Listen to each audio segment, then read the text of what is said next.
Hello everybody, Spooky Sandwoman here. Thank you for checking out episode 26 of Asagao Academy. Last episode... Why can't I remember anything? What the fuck?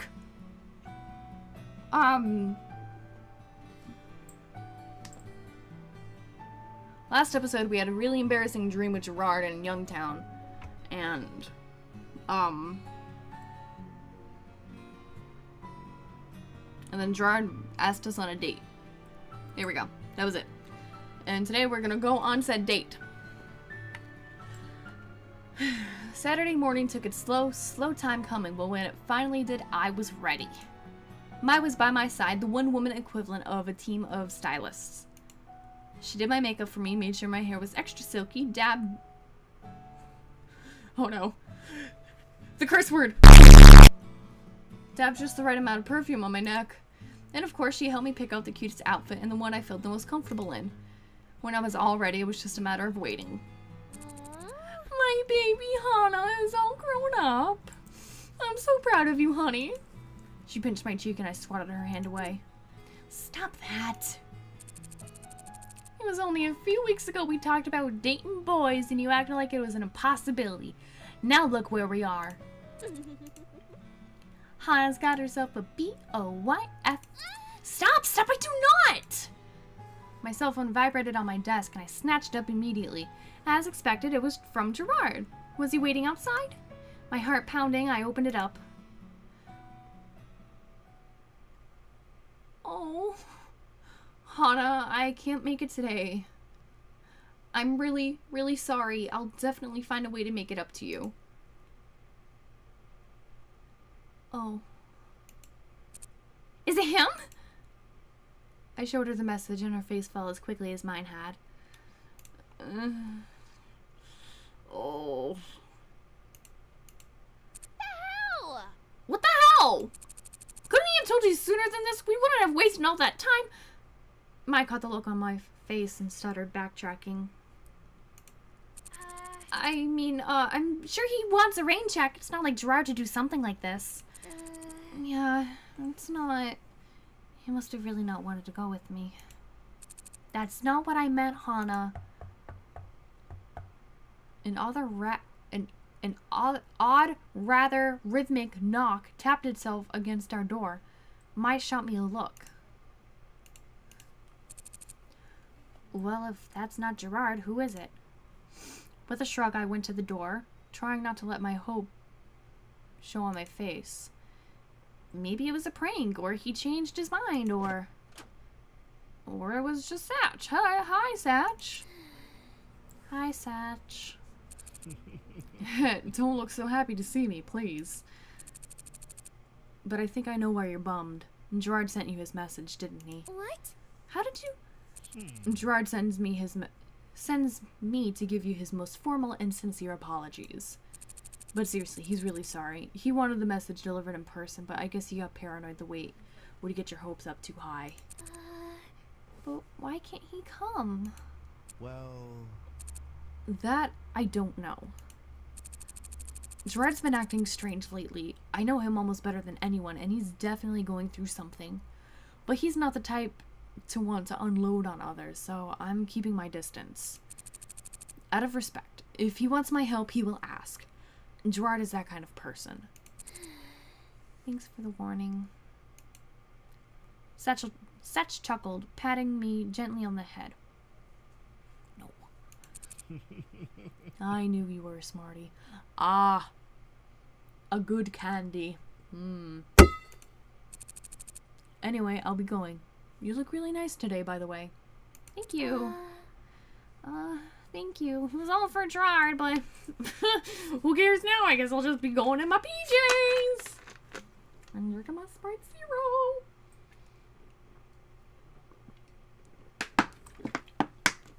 Who cares anymore? Date day is done. Be good. You too. Later. Satch waltzed down the hall, all smiles and good cheer. It made complete sense as to why him and Gerard were such good friends. Yeah, I guess. But why, Gerard, why? headed back into the dorm room. Maya had her purse on her shoulder and looked at me expectantly. Yes? You ready to go? Go where? Out to eat, silly. It's my treat today. There's a great chili place just off campus. Who specifically goes to a chili place?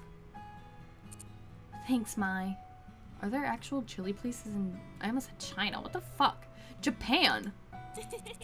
What are you thanking me for? I'm just hungry. Come on, I'll starve to death while you're dawdling. Once again, I found myself thinking, I was so lucky to have Mai. I was both dreading and anticipating running into Gerard after that. Dreading because I didn't want to see him try and avoid me or turn away in shame. Then I would know he made a mistake. But anticipating because there was only one thing I wanted now. An explanation. But after that date, Gerard stopped coming to the cafeteria for lunch. Uh-oh, I don't like this. What does my diary say? I just don't understand. I don't understand either, and I'm not liking this. Nobody knew why, but nobody was particularly concerned. Sometimes Gerard gets an idea to do something, and he just doesn't stop until it's done. How do you think he became such a legendary completionist? It was fine for them, but I wasn't satisfied, not at all. It was that dissatisfaction that led me to standing in front of Gerard's door, hands twisted into my skirt. I'm just checking on him. Just to be sure. If he's even in his dorm, what if he's like at the library or something? I raised a trembling hand and knocked to the door and knocked. In the past, every time I knocked on Gerard's door, it flew open within seconds, and Gerard's smiling face behind it.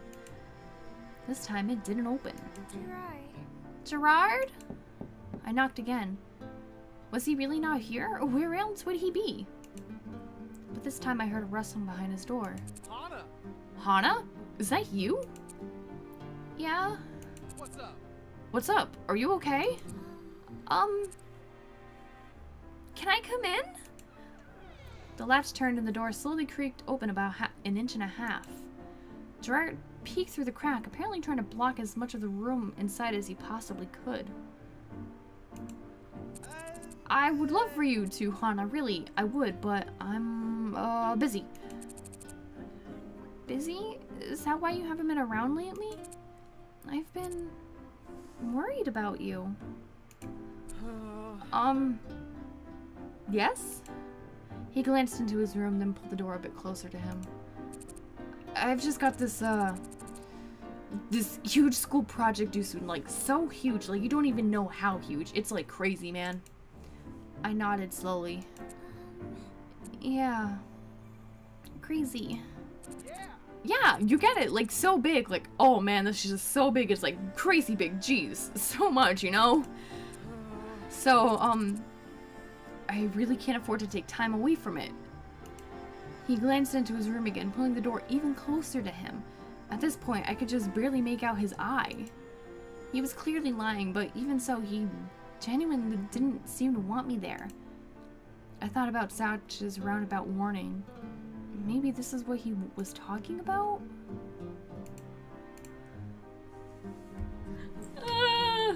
I guess I'm doing an Elsa and I have to let it go.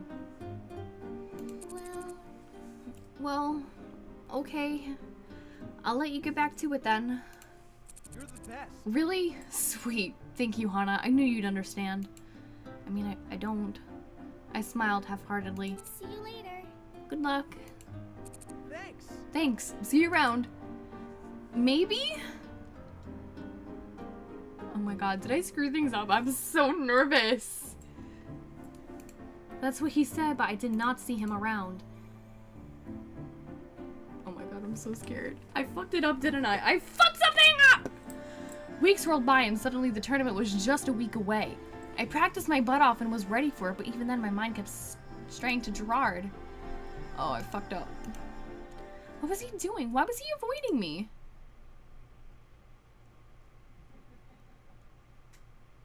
Oh. like angry Gerard.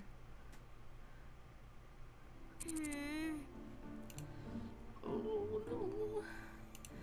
I just don't know what else to do. I collapsed with a huff onto my bed, wrapping myself up in its sheets. I don't know either, Hana. I hadn't spoken to Gerard in weeks, and neither I nor anybody else knew what he was up to. After class, he went straight to lunch, politely evading all conversation on the way. He grabbed his food and disappeared into his room, not being seen until seconds before class started up again. No one but me was even particularly concerned. That's just the way he is. He'll come back when he's ready. But that wasn't it. That wasn't the whole story. Of course I was concerned for his well-being. Knowing Gerard, he would push himself to the ends of the earth if it meant completing some project he was working on. But at the same time, he hates me, doesn't he? Maya sat across from me, straddling her desk chair. If he really decided to just up and start hating you for no reason, then he's not the guy you thought he was, right? But I'm sure he is. He's not the kind of person to shut people out like that. So either I did something wrong, or something is wrong with him. Mai, what did I do? What? Are you seriously asking me that question? Sure, I mean, I don't exactly have any other leads to go off, and you know way more about guys than I do. Well, you really like Gerard, right? Of course I do. Even if he was doing this because you upset him in some way, and if he's being totally unreasonable, then you'd want to try to fix the situation. Of course, if I did something wrong, I should try to rectify it. Mai groaned, rubbing her temples. Your thought isn't wrong, but the way you're applying it is. Well, if that's what you want to do, why don't you try doing something to show him how much you care?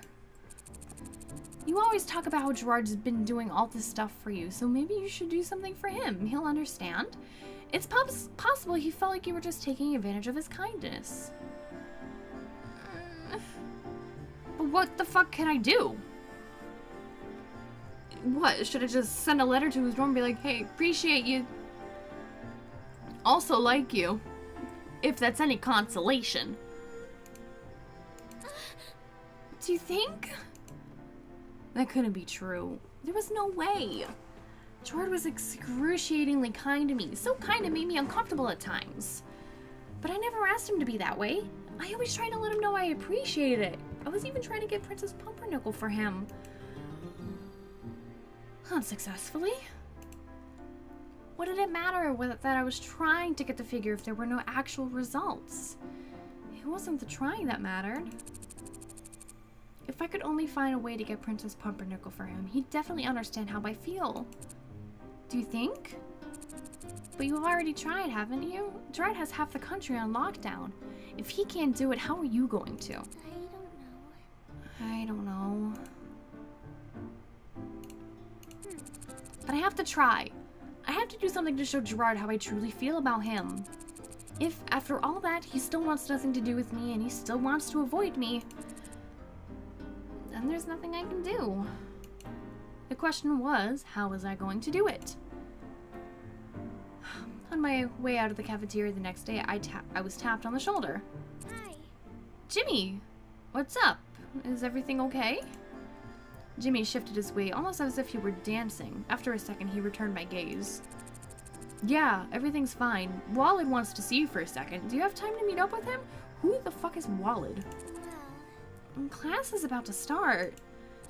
Yeah, but it's really important. Okay, if it's really important, then sure.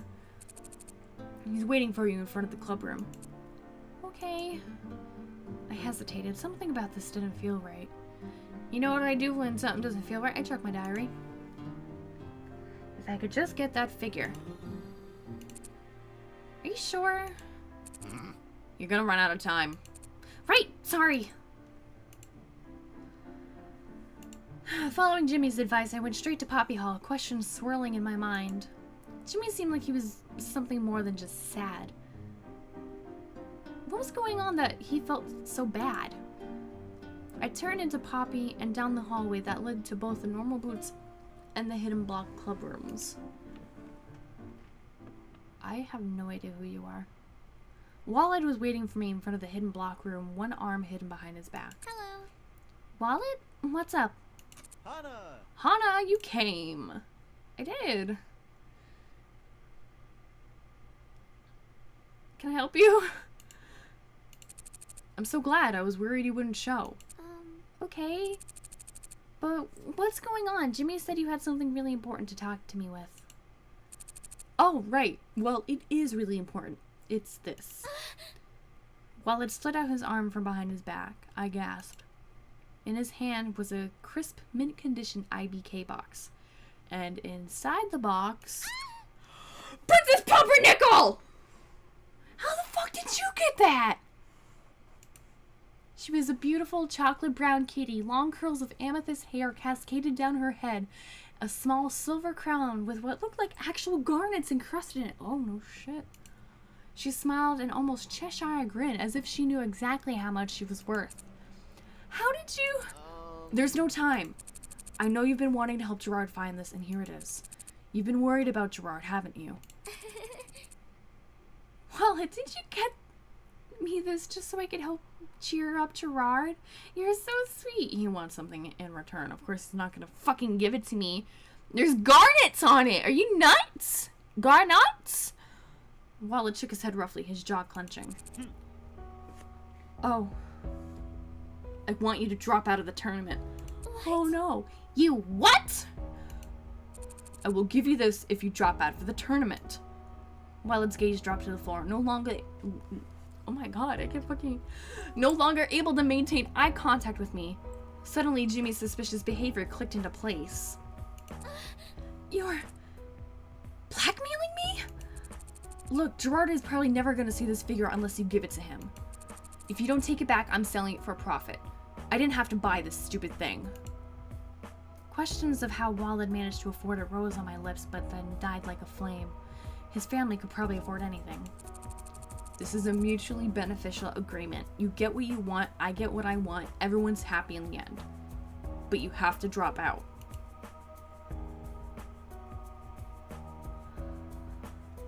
Ooh. Ooh. Ooh. If I quit the tournament, I would lose the chance to join the Normal Boots Club. Even more than that, it would probably sentence them to a failure. Shane would be right about me. I wasn't sure they would ever forgive me either. But at the same time, this figure was priceless to Gerard. It would make him so happy.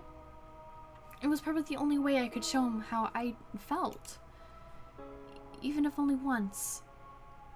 Even if it cost joining the club. I wanted to see Gerard smile like that. Oh my god, I don't even get a goddamn choice! Hana! Deal. Really? I fucking guess! Are you sure? No! I guess I am. Then let's shake on it. Sorry, how many white people have done that? Wallet extended a hand to me. The handshake, sign of friendship, respect, greeting, admiration, even truce. I took his hand in mine and gave it a firm shake. All right. Here you go. Be careful not to dent the box. You'll destroy its worth. I will. Thanks. No, Hana. Thank you. Wallet disappeared down the hallway, a skip and a step. Oh no, everything sucks!